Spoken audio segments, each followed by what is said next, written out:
Hi, everyone. We're 30 days in. How's everything going? You're going to get an email with us with some checklists and math, and hopefully, this will help you again to find those early pilot projects and start discovering some use cases for AI operationally in your organization. Some areas to focus on: look at your calendar this week. What meeting could you use a pre read summary for? What emails are you dreading writing?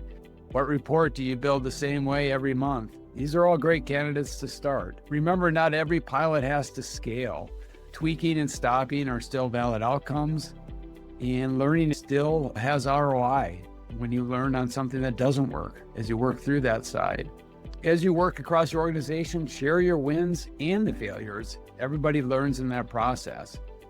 Ask someone, what did you try this week with AI and what worked for you? This all sets the tone for your organization. You're the leaders, they're watching you and how you're using it.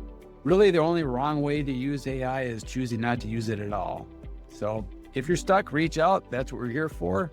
Look forward to sending another message in another 30 days. Best of luck.